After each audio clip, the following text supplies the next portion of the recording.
Continuando con el programa, invitamos al expositor Francisco Javier Román, que tiene un grado de universitario en Ciencias Empresariales de la Universidad Pompeu Fabra de Barcelona, España. Ha sido partícipe de intercambio en Economía y Finanzas en la Universidad de Hamburgo del Reino Unido. Su experiencia profesional ha trabajado como analista de banca corporativa y de empresa en Banco Ganadero. También ha realizado una consultoría de negocios en bodegas y viñedos Uvailenda, desempeñando análisis internos de cada área de la empresa y desarrollo de planes de mejora de procesos. También ha participado en programas de enoturismo y representante en ferias, degustaciones, tours y otros. Entre sus actividades de viticultura podemos citar su participación en ferias de vinos y quesos, en catas, en eventos corporativos y en restaurantes. Recibamos con un fuerte aplauso al señor Román, que nos hablará de maridajes con vino y sin gaña.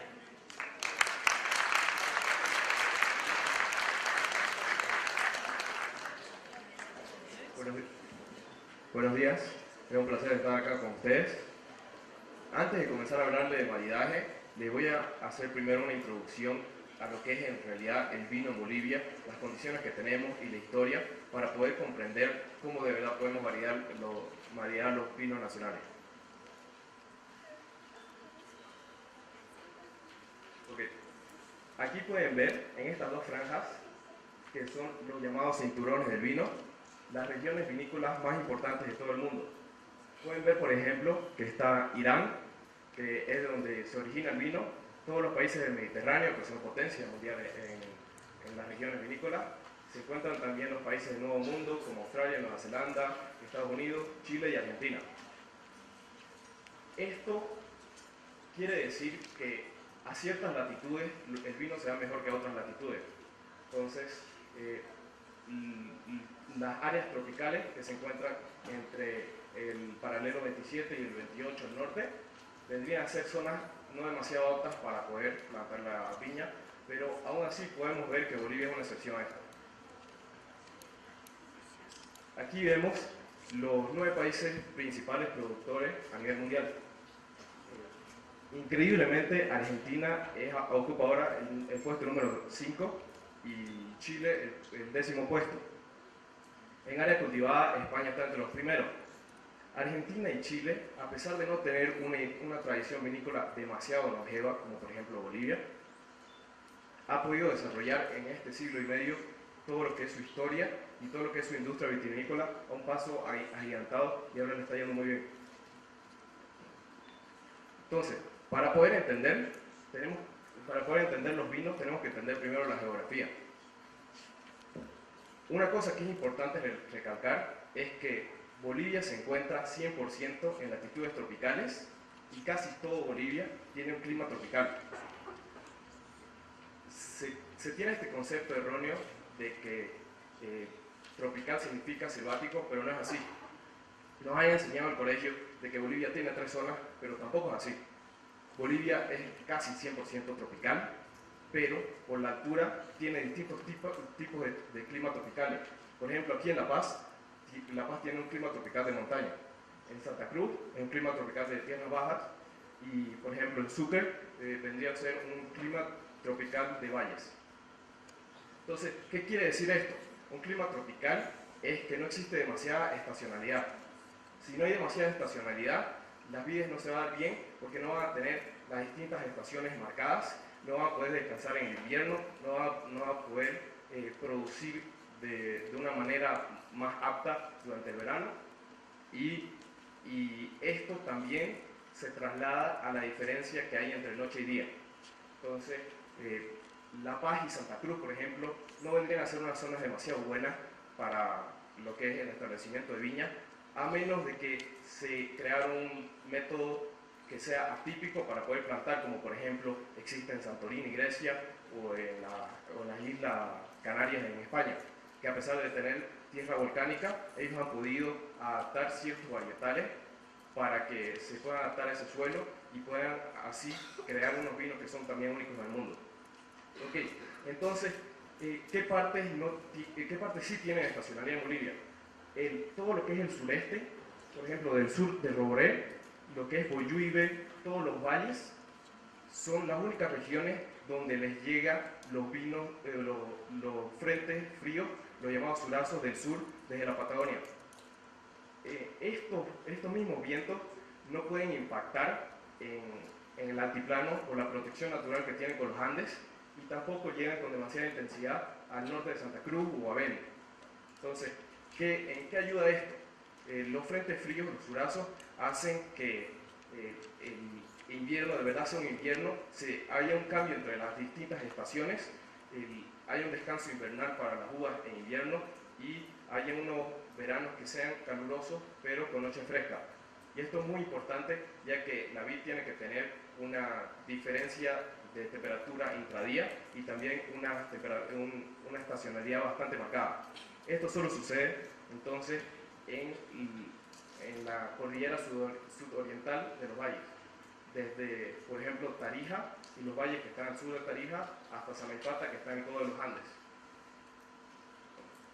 Entonces, aquí podemos ver, por ejemplo, cuáles son los principales valles donde se producen uvas.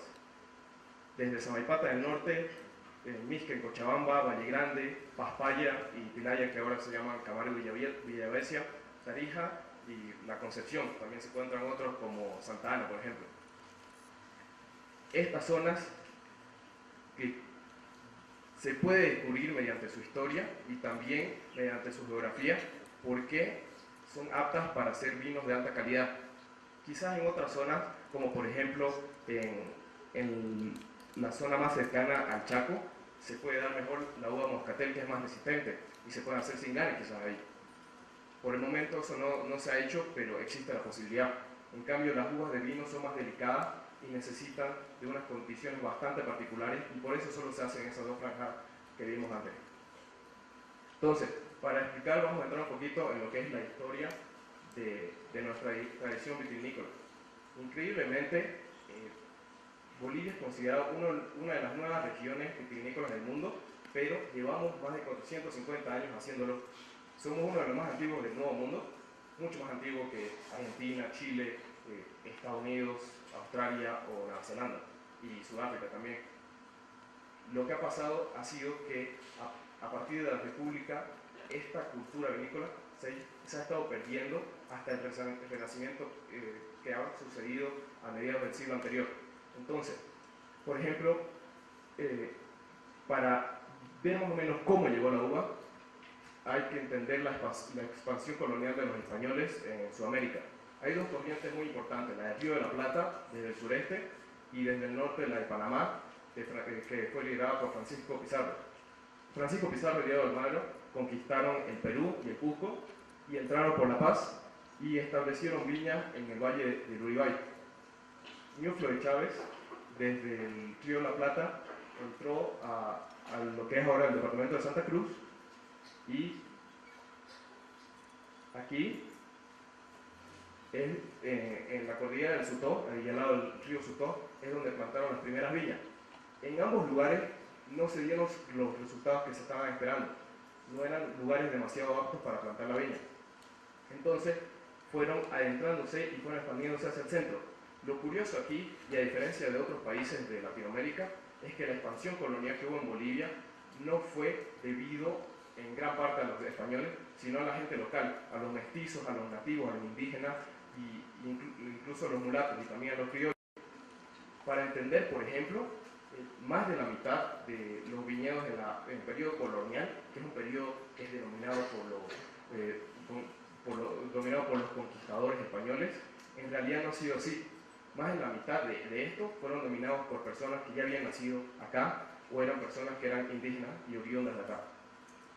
Entonces, fueron entrando y plantando sus primeras viñas de donde se tienen registros en Chilón, en Valle Grande, en Mixque, y fueron adentrándose y bajando al sur hacia Tarija, Valle de Concepción, Valle Santa Ana, y después se fueron esparciendo a otros lugares como Samaipata, que está muy cerca de Valle Grande. También cabe recalcar que la zona de Valle Grande y la zona de Mixque no es exactamente ahora donde están las dos ciudades, sino que se refieren a las dos regiones, a las dos gobernaciones que había en esa zona. Por ejemplo, Misque antes era parte de la gobernación de Santa Cruz, fue después durante la República que se pasó a Bolivia. Entonces, en los dos siglos siguientes, nuestra industria vitivinícola se consolidó y se convirtió en una de las más importantes de todo el mundo colonial.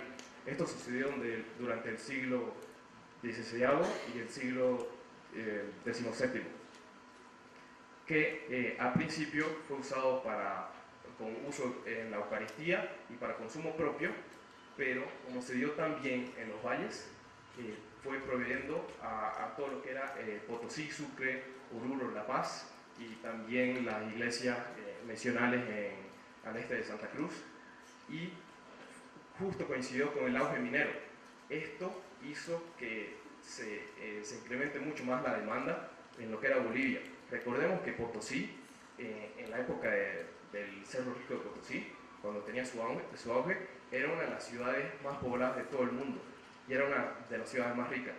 Era incluso más poblada que París, que era una de las grandes ciudades en esa época y sigue siendo. Entonces, para poder entender esto, ya podemos ver que nuestra historia siempre ha sido importante. Sin embargo, después de la Guerra de la República, la Guerra de la Independencia, cuando se estableció la República, ahí se dejó bastante maltrecha todo lo que era la industria vitivinícola y solo siguieron haciéndolo las personas acaudaladas que estaban en zonas próximas a estos valles. Estas personas acaudaladas no eran españoles, eran gente nativa y criollos y mestizos. Es muy importante considerar esto porque ha sido labor de nuestra gente y no necesariamente de extranjeros los que han creado toda esta industria y han sido muy importantes para todo lo que es nuestra historia. Entonces, ahora mismo Bolivia tiene una marca de vinos de altura a nivel internacional.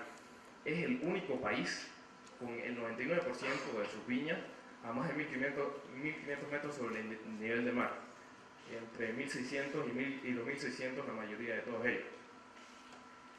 Los dos factores más importantes es la altura, que permite que los vientos del sur que azotan no sean tan fuertes y se disminuya su efecto, pero sigue habiendo estacionalidad, ya que se encuentra bastante cerca del Chaco. Tenemos parajes que son impresionantes. Esto por ejemplo, es en Tarija, una industria que ahora está yendo muy bien, desde que, por ejemplo, comenzó Julio Colbert el renacimiento de la industria vinícola en Tarija y se ha ido expandiendo y ha sucedido el efecto inverso.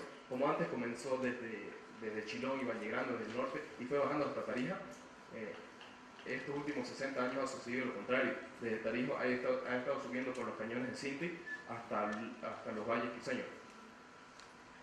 Esto, por ejemplo, es en Samaipata, en la bodega Oberenda,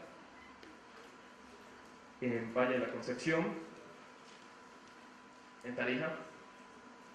Entonces, tenemos mucho potencial para hacer enoturismo y aquí lo que tenemos que concentrarnos es en la máxima calidad de nuestros vinos y cada vez experimentar con distintas cepas. Sabemos que tenemos cepas que son centenarias, pero eso no quiere decir que solo nos restringamos a eso. Ningún país del mundo lo ha hecho.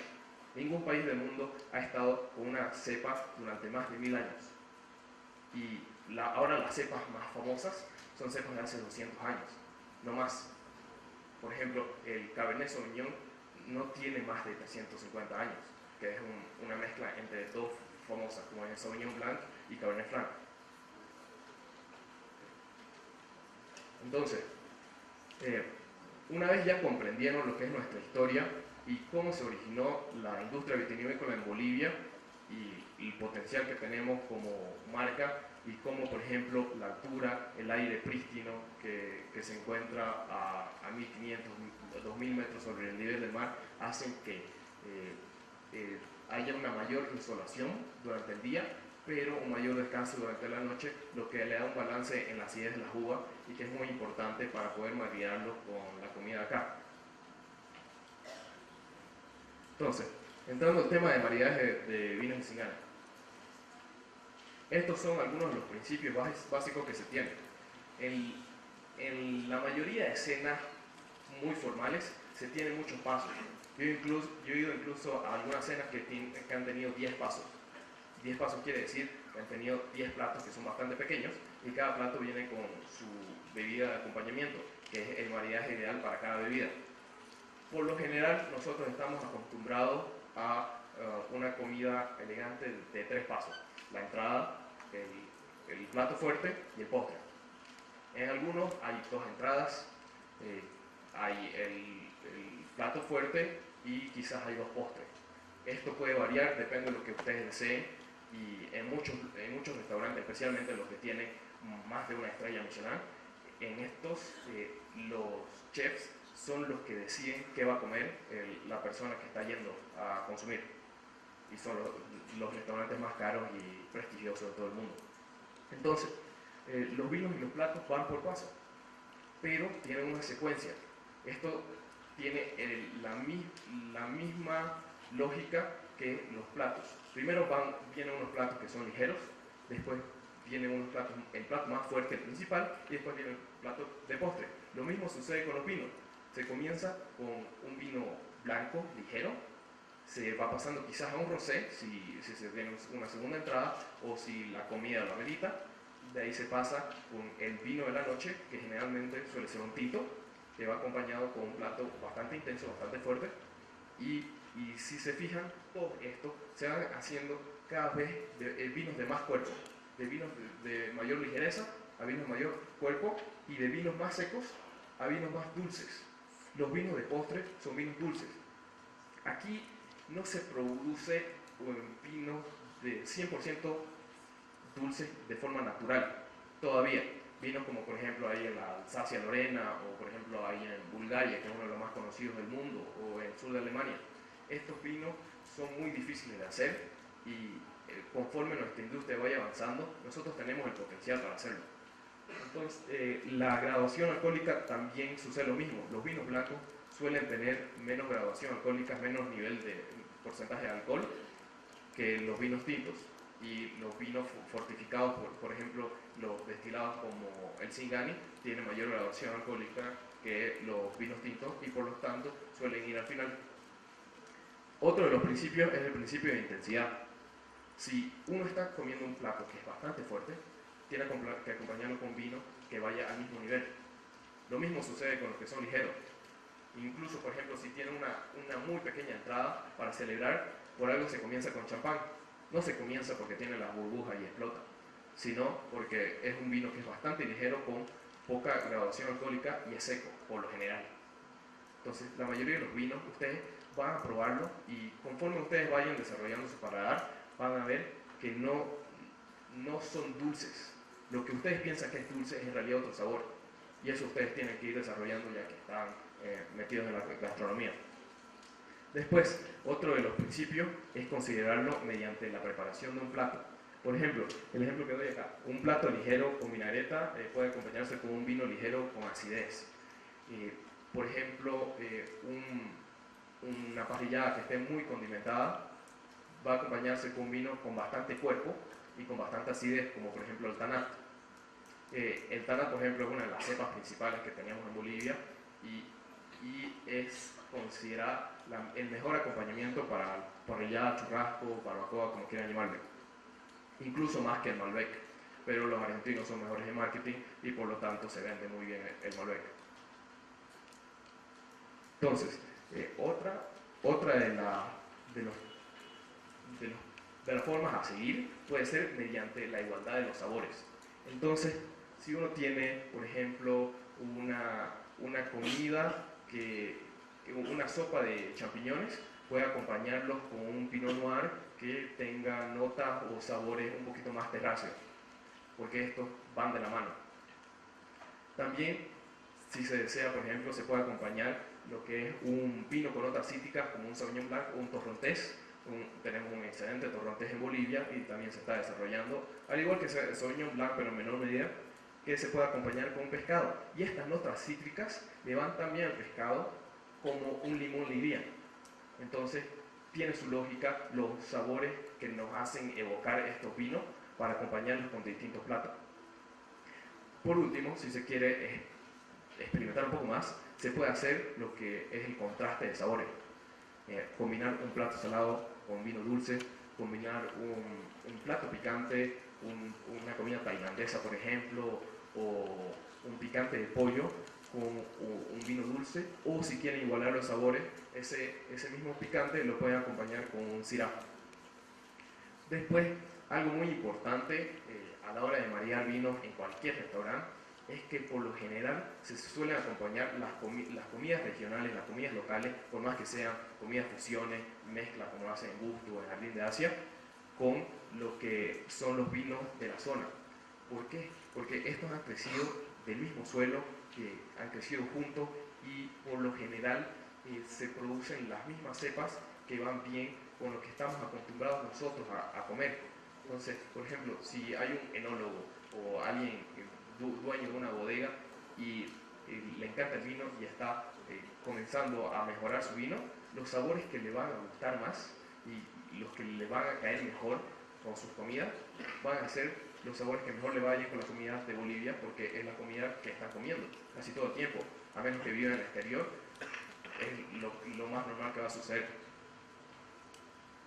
Entonces, por ejemplo, aquí tenemos distintos tipos de vino en Bolivia. Estamos experimentando con los vinos espumosos. Todavía falta avanzar mucho y todavía falta comenzar con los vinos dulces. Pero tenemos unos vinos tintos bastante buenos, como el trivarietal de Campo de Solana, o el Tanat de 1750, o el Merlot de Aranjuez. Vinos que se están promocionando ahora en feria para que podamos potenciar la industria y podamos hacer un nombre que tenemos todas las características para que sea exitoso Bolivia a nivel internacional. Entonces, por ejemplo, un Syrah suele ser picante, como algunos Malbecs. No todos los Malbecs suelen tener notas picantes y se acompañan con comidas que tienen estas características. También comidas que no son demasiado condimentadas, pero que sí tienen sus buenos condimentos. El Syrah rosé, por ejemplo, se puede acompañar bien con algunos pescados, algunas pastas con salsa blanca, pero hemos descubierto que va muy bien, por ejemplo, con el sushi y pescados de río. El Tanat va muy bien con carnes rojas. Y al decir todas estas explicaciones, no me estoy limitando solo a lo que hacen estos vinos, sino las cepas en general a nivel mundial y aquí regionalmente. El Tanat es, como su nombre lo indica, un vino con muchos taninos, con mucho cuerpo, con una acidez también elevada, y esto va bien con comidas grasosas, como vienen a ser las parrilladas, o con comidas altamente condimentadas y que son más pesadas, como algunas carnes rojas. Después, el Torrontés, por ejemplo, es un vino que tiene unas notas más frutales, más cítricas, con algunos aromas, por ejemplo, a pera, a manzana blanca o a piña, y como tal va bien con los pescados, también con pasta con salsas blancas, y incluso se puede combinar mezclando sabores con otras comidas. Lo importante aquí es que en el maridaje ustedes experimenten todo lo que puedan y vayan desarrollando su paladar, porque no existe una regla de que algo está bien o algo está mal. Por lo general existen algunos parámetros, pero lo que a ustedes les guste mezclar es lo que ustedes deberían por lo menos colocar o recomendar en sus menús, en sus restaurantes. Tengan en cuenta que el vino no es solo la esencia de nuestro terruño, no estamos probando lo que está saliendo de verdad de la tierra de los valles o del Uribay o de, por ejemplo, Potosí, que también tienen vino, sino es también el labor de nuestra gente. Está contando la historia de todas las personas que han pasado por estos viñedos y han trabajado ahí. La vinicultura es una industria que es bastante dura, He trabajado yo en el campo y díganme, les digo que uno sufre bastante y es bastante agotador plantando la viña, porque por lo general estas no están en suelos muy fértiles y uno tiene que trabajar mucho para que puedan alcanzar vigor. Incluso cuando uno planta una vid, por ejemplo, en una tierra demasiado fértil como existe en Santa Cruz, no se da bien. ¿Por qué? Porque no se esfuerza la planta, no saca fuerza, no saca raíces, y esto se expresa también en el vino, un vino sin carácter. ¿Has escuchado cómo el carácter es uno de los atributos que más gusta a nivel internacional cuando alguien está catando vino? Lo mismo sucede acá, y lo mismo sucede cuando estamos plantando. Entonces, las vides se dan en pocos lugares alrededor del mundo. Nosotros tenemos varios de ellos y deberíamos aprovecharlos. Gracias.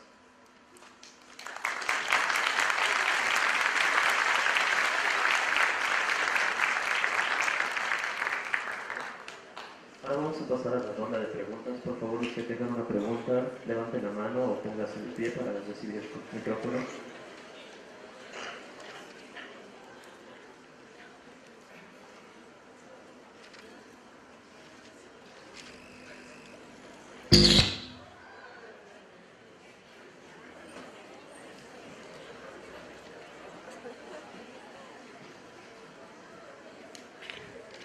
Buenos días. Por favor, usted citó que Samaipata fue una de las localidades que hizo parte de la expansión. Sí. Entonces, ¿podría citarnos cuáles son las tradiciones vitivinícolas que existen en la zona desde un punto de vista histórico? Y si en el Museo de Samaipata hay registro, hay algunas cosas que podamos investigar para empaparnos más en el asunto. Muchas gracias. Okay. En primer lugar, gracias por su pregunta. En la mayoría de los lugares de Bolivia van a encontrar muy poca información. Entonces, en el Museo de Samaipata no van a encontrar nada de información acerca de la vinicultura, pero hay registros de que aproximadamente en las fechas que les coloqué ahí han habido viñas, y estas son las fechas de las cuales se tienen registro por parte de los historiadores, y hay muchas familias antiguas en Samaipata, en Misca, en Tarija, que han seguido plantando, y si uno, por ejemplo, va y busca en los pueblos, va a encontrar que siguen habiendo viñas que no tendrían por qué estar ahí, porque la vid es una planta que no viene de América. La vid viene del Medio Oriente y se ha ido esparciendo, y lo han traído los europeos y lo han ido esparciendo por toda Latinoamérica, y se ha mantenido en los lugares donde se ha dado. Entonces, en Samaipata, en algunos jardines, uno va a encontrar vide. También tiene que pensar que era muy difícil en esa época trasladar las plantas. Entonces, ¿qué se hacía? Se traían las semillas. Entonces, cuando hablamos, por ejemplo, de un torrontés, no estamos hablando del mismo torrontés que hay en España, en el sur de España, en Andalucía, o el torrontés que estamos hablando de Argentina. El torrontés que hay en Bolivia es bastante diferente. ¿Por qué? Porque ha ido surgiendo mediante cultivares. Cuando uno planta un clon, es cuando se tiene una planta que es igual a otro lugar. Por lo general, en todo el mundo se plantan clones, y estos son colocados a suelos de plantas que son americanas, debido a la peste que hubo hace 150 años de la filoxera. Entonces, en Samaipata está sucediendo lo que está sucediendo en todos los valles mesotérmicos de Bolivia. Está habiendo un renacimiento de la industria, y estamos redescubriendo cosas que son parte de nuestra tradición, pero que se nos han ido olvidando.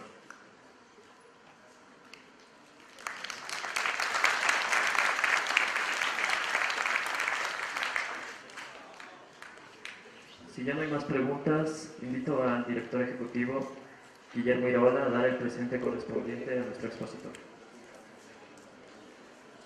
Antes de pasar a la formalidad, yo también quiero hacerle una pregunta, porque es muy importante la presencia del licenciado Román con nosotros.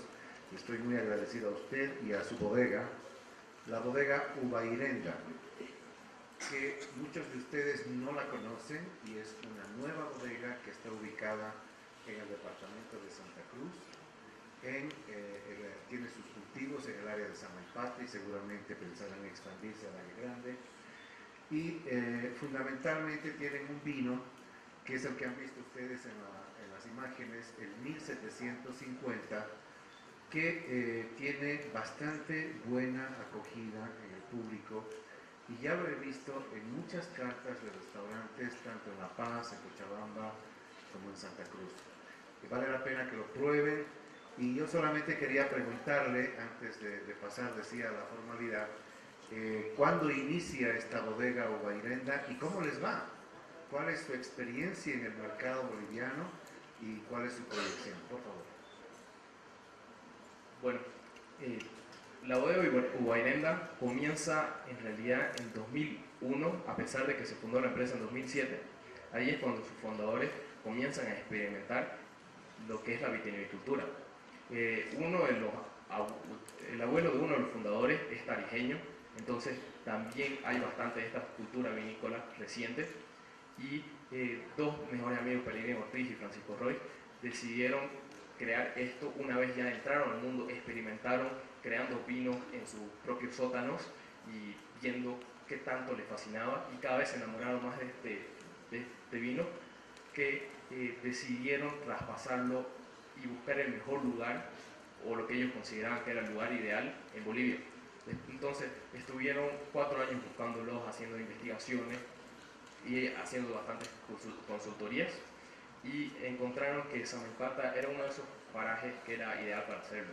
El lugar es hermoso, les invito por favor a visitar. Hay tours los 365 días del año y no hace falta ni siquiera que avisen con tiempo. Si avisen con tiempo se lo podemos tener más preparado y podemos colocar fiambres o aceitunas del lugar para que las puedan maridar y también las puedan probar otros productos, y que es uno de lo que queremos potenciar en los valles cruceños, que es fomentar lo que es la gastronomía local y hacer una ruta que no sea solo de vino, sino de gastronomía. Entonces, sí, está bien el nombre.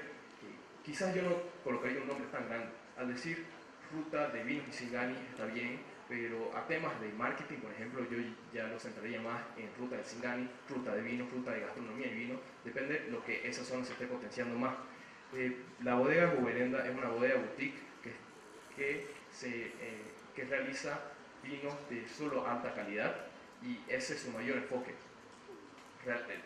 Potenciar y mostrar lo que es la esencia del terruño samaipateño. En el futuro no hay ningún plan para irse a Valle Grande. En Samaipata hay bastante lugar donde crecer. En los valles cruceños es el lugar de todos los valles que tiene mayor potencial en área cultivable en todo Bolivia, y estamos muy contentos de estar ahí. La gente es fascinante, lo disfrutamos mucho, y la industria del vino es algo que cada vez nos fascina más, a pesar de que estamos en esto hace 15 años.